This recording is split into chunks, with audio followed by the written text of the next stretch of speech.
င်္ဂလာပါရှင်ကမ္ဘာအနက်ရှိုင်းဆုံးနဲ့အငြိမ်သက်ဆုံးလို့တင်စားကြတဲ့ပစိဖိတ်သမုဒ္ဒရာဟာအခုတော့သမိုင်းတစ်လျှောက်အကျယ်လောင်ဆုံးသောဟိန်းဟောက်တန်တွေနဲ့နိုးထလာခဲ့ပါပြီ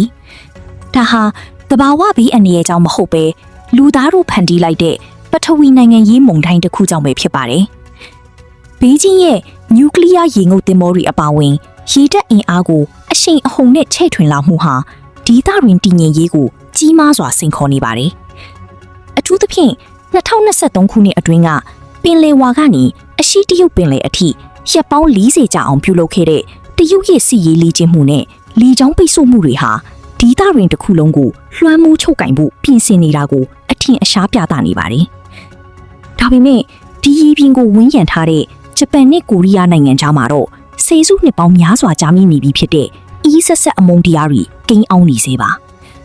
ဒီနှစ်နိုင်ငံရဲ့မတိအတူနေပြဿနာတွေဟာ1910ခုနှစ်ဂျပန်ရဲ့နေချိတ်ကျူးကျော်မှုကနေအခြေခံခဲ့တာဖြစ်ပြီးဒုတိယကမ္ဘာစစ်အတွင်းကအဓမ္မလုအားပေးခိုင်းစီမှုတွေနဲ့ကွန်ဖို့ဝူမန်လို့ခေါ်တဲ့စိတ်မချမ်းမြေ့ဖွယ်သမိုင်းကြောင်းတွေဟာကိုရီးယားပြည်သူတွေအတွက်တော့ဒီနေ့အထိပျောက်ပြတ်မသွားသေးတဲ့စိတ်တန်ရာတွေပဲဖြစ်ပါတယ်။ဒါရင်မကသေးပါဘူး။လက်ရှိအချိန်မှာလဲဒေါက်တိုဒါမှမဟုတ်တာကေရှိမာလို့ခေါ်တဲ့ကျွန်းငယ်လေးရဲ့ပိုင်ဆိုင်မှုအတွက်နှစ်ဖက်လုံးကအပြိုင်ဆိုင်ကြိုးပမ်းနေကြပါတယ်။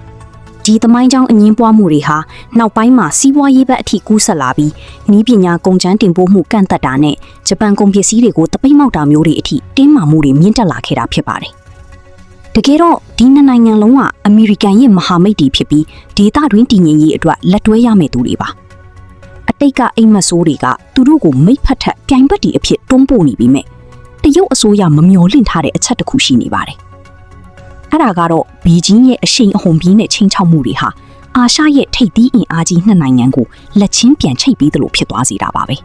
။မြေပုံကိုအပေါ်စီးကကြည့်လိုက်ရင်စိုးနဲ့တူကျူကြားမှာညာတွင်းချင်းတိဆောက်လိုက်သလိုမျိုး1200ကီလိုမီတာရှိတဲ့မမြင်ရတဲ့တံမဏိတရားတစ်ခုကိုမြင်တွေ့ရမှာပါ။ဂျပန်တောင်ပိုင်းအိုကီနာဝါကျွန်းစုကနေကိုရီးယားကျွန်းဆွယ်အထိဖြန့်ချထားတဲ့ပေါင်းဆက်ရေးတာကွန်ရက်တွေနဲ့ဒုံးခုခံစနစ်တွေဟာအခုတော့ဘီဂျင်းဘက်ကိုတိတ်တိတ်မမတ်ဦးတည်နေပါပြီ။နှစ်ပေါင်းများစွာကြာခဲ့တဲ့ရှေးဟောင်းရန်ညိုးတွေကိုဘေးဖယ်ထားပြီး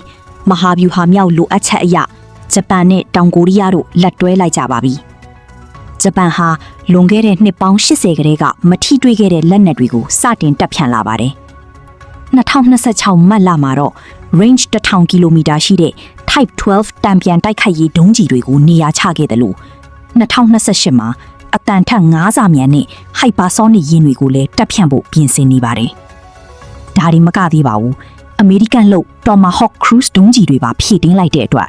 ရှန်ဟိုင်းထိုင်ဝမ်နဲ့တရုတ်အရှေ့ဘက်ကမ်းရိုးတန်းကစစ်ရေးပြစ်မှတ်တွေဟာဂျပန်ရဲ့ပစ်ကွင်းအတွင်းရောက်ရှိသွားခဲ့ပါပြီ။ဂျပန်ရဲ့ဒိုင်းဟာအခုတော့ဓားနဲ့အတူရှိနေပါပြီ။တရုတ်ရဲ့စရိတ်နဲ့ drone ဗျူဟာကိုတုံ့ပြန်ဖို့ဂျပန်က shield လို့ခေါ်တဲ့အဆင့်မြင့်ကမ်းရိုးတန်းကာကွယ်ရေးစနစ်ကိုစတင်ခဲ့ပါတယ်။ဒေါ်လာ3သန်းတန် Patriot ဒုံးကျည်နဲ့ပစ်ချမယ့်အစားဒေါ်လာ3500သာတန်နဲ့ကာမီကာဇီ drone အုပ်စု swarms တွေကိုအသုံးပြုပြီးအချိုးမညီတဲ့စစ်ပွဲကိုဆင်နွှဲဖို့ပြင်ဆင်လိုက်တာပါ2026ဧပြီလ9ရက်မှာတော့ဂျပန်လွှတ်တော်ဟာတမိုင်းတစ်လျှောက်အကြီးမားဆုံးသောကာကွယ်ရေးအသုံးစရိတ်ဒေါ်လာ58ဘီလီယံကိုအတည်ပြုခဲ့ပါတယ်။ဝန်ကြီးချုပ်ဆာနီတာကာအီချီရဲ့ပြတ်သားတဲ့ဦးဆောင်မှုအောက်မှာဂျပန်စစ်တပ်ဟာ AI နဲ့ drone တီးတန့်ဌာနသစ်တစ်ခုကိုပါဧပြီလကုန်မှာဖွဲ့စည်းတော့မှာဖြစ်ပါတယ်။အခုဆိုရင်ဘီဂျင်းအနေနဲ့တိုကျိုဒါမှမဟုတ်ဆိုးကိုတနိုင်ငံချင်းစီခွဲထုတ်ပြီးဖိအားပေးလို့မရတော့ပါဘူး။သူတို့ရင်ဆိုင်ရမှာကဒေသတွင်းကာကွယ်ရေးကွန်ရက်တစ်ခုလုံးဖြစ်သွားပါပြီ။ပစိဖိတ်သမုဒ္ဒရာရဲ့အောက်ခြေမှာဆယ်စုနှစ်များစွာအတွင်းအပြင်းထန်ဆုံးအပြောင်းလဲတွေဖြစ်ပေါ်နေပါပြီ။ဒီလိုပူးပေါင်းဆောင်ရွက်မှုကအာရှရဲ့ငြိမ်းချမ်းရေးကိုတကယ်ပဲထိန်းသိမ်းနိုင်မလား။ဒါမှမဟုတ်ပုံမူပြင်းထန်တဲ့စစ်အေးတိုက်ပွဲသစ်စီကိုဦးတည်သွားမလား။ဘယ်လိုထင်ပါသလဲ။